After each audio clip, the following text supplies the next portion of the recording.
wanted you to know. Hold on. Why people... No. Don't tell me what I'm going to say. Tell me about the Bilderberg Group. You know nothing about the Bilderberg Group, which your Prime Minister and your major owner of your newspapers is a member of. So's the British Prime Minister. The media here won't cover it. There's a conspiracy theory that a shadowy elite of bankers and businessmen and politicians and media moguls are secretly controlling the governments of the world. They start the wars, they cause the famines, they control the governments, they choose the presidents, both candidates, they tell them what to do. They're setting up the one world order.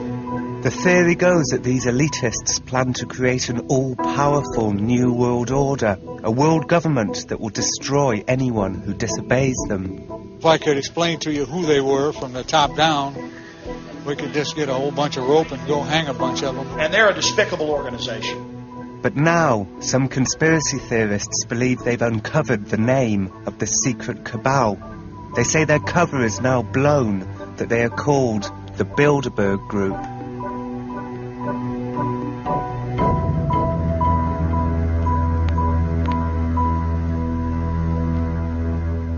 We're being followed.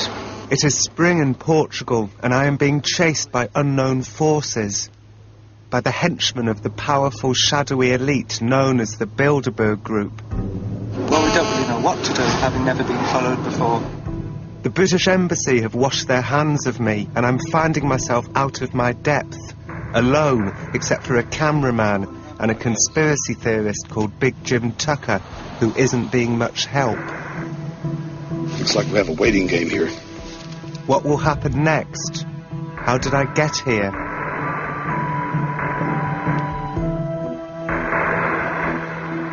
How many people in Britain have heard of the Bilderberg Group? In America, anywhere around the world? The Bilderberg Group, what's that? Well, and I understand that. No one ever talks about it, really. But I've talked to journalists about the Bilderberg Group. Bilderberg Group, what's that? I haven't got a bloody clue.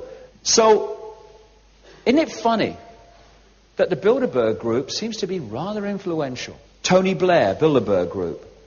Gordon Brown, Bilderberg Group. Leading players in the present British government. Now, of course, the opposition chancellor to Gordon Brown was Kenneth Clark. Bilderberg Group.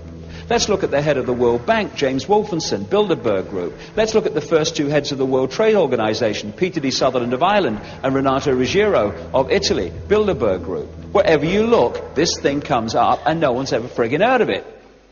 There's something unique about Bilderberg conspiracy theories, in that their roots can be traced back to just one man. He's the man who brought Bilderberg to the conspiracy theory world. His name is Big Jim Tucker, and he's invited me to join him while he attempts to infiltrate the Bilderberg Group. Mother, your dutiful son is playing kick the can on Pennsylvania Avenue on Tuesday morning. Thank you. This is Washington, D.C., where every morning Jim makes a coded telephone call to inform the outside world that the Bilderberg Group has not had him killed the night before. I think if they ever got me, it'd be set up like a typical Washington mugging. Somebody kills somebody for a few bucks and another 3 paragraphs in the newspaper. So it's pretty dangerous. Well, Bilderbergs take themselves quite seriously, obviously. Jim and his newspaper, The Spotlight, have been chasing the Bilderberg Group for 30 years. Like a game of cat and mouse, Jim says, or a battle between good and evil.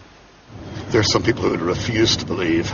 And you see that among cliché liberals every day. Some people also cling to ignorance. Some people choose not to believe. It's just too uncomfortable believing that 120 of the world's most powerful men can go behind locked and guarded doors and make decisions that affect all of us. Now, what about these people who say that the Bilderberg Group's just a social meeting? Well, first off, you've had many newspaper editors who claim there is no Bilderberg Group and that it does not meet. If they were just going to meet socially, they wouldn't worry about all the armed guards and so forth. They'd just play golf and swap lies and chase girls or whatever they do. Well, we're still waiting for the world to admit that they exist. It was hard for me to believe what the Spotlight journalists were sure of, that every major international power shift could be traced back to this group that few people have ever heard of. I shall resign the presidency effective at noon tomorrow. Richard Nixon was forced out of office. A lot of people say that he was lucky to have survived with his life. They expedited John F. Kennedy's removal from office, but as I say, people speculated that they decided it would be too messy to have another president shot down in the streets of an American city. Well, there's quite a laundry list. They seem to have their evil hands in most of the upheavals of the world. The Persian Gulf War, raising taxes in America, the downfall of Lady Thatcher as Prime Minister of Britain. Now it's time for a new chapter to open, and I wish John Major all the luck in the world.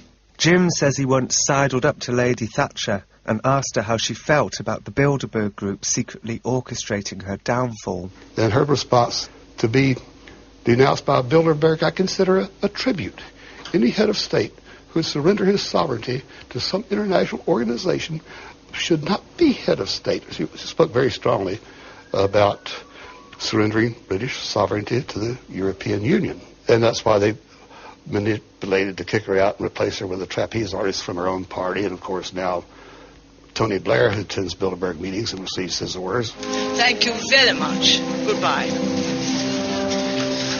In her going, she discovered to her cost that a British Prime Minister cannot govern without the consent and support of colleagues. Jim says that the Bilderberg Group meet once a year, always in a 5-star hotel with golfing facilities.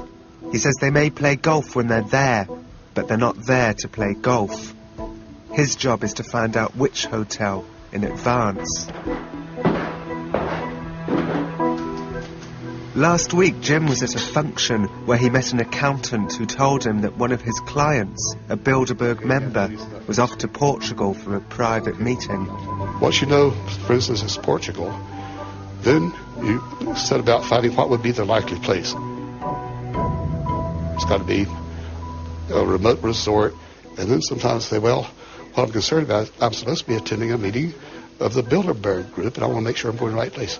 Then they go upstairs to management. Yes, you're coming to the right place. Well, thank you, sir.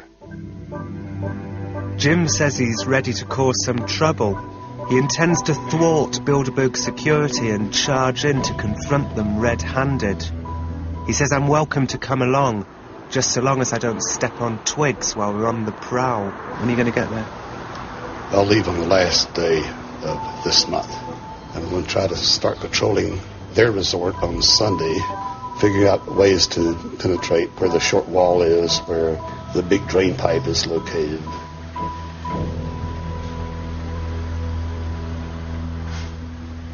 Mother, your handsome lad is dancing a macaroni in Portugal on Monday morning. I'll call you tomorrow.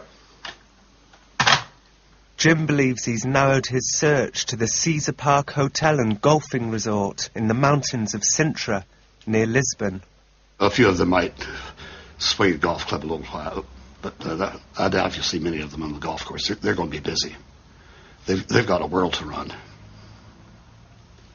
Let's be salesmen. Salesmen? Yeah, but we don't want to talk shop today, we say. Just to have a break, have a little fun. But surely every undercover journalist says he's a salesman. It's easy to remember. If we try to be 3 different things, we get mixed up over who's who. What do we sell? Well, we just don't want to talk business. We're having fun. Just want to relax a little bit. It was our first working day in Portugal. The plan was to look for the short wall and the big drain pipe in preparation for the midnight penetration later in the week. Here it is.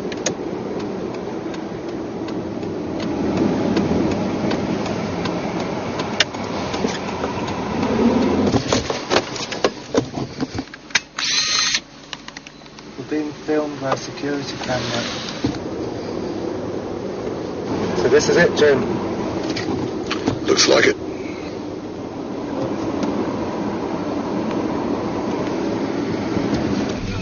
Yeah, it looks like they still have civilians checking out today.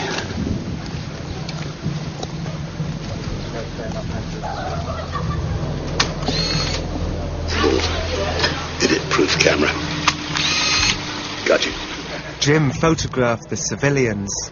These photographs would later appear in the spotlight underneath the headline, "Unaware Civilians."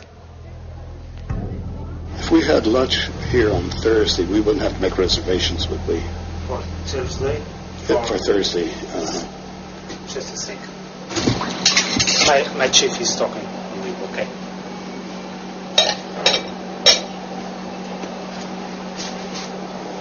Tactically, it's important to be very ignorant, because at this level, it'd be, there's people making inquiries. There's people inquiring.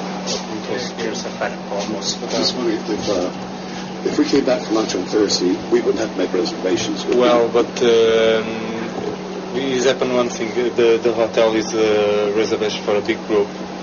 We don't accept nobody to coming to outside for 1 week. Oh. Yes. So that last is exclusive for the group. Private group. Yes, that's right. How are you feeling inside of yourself right now, being here?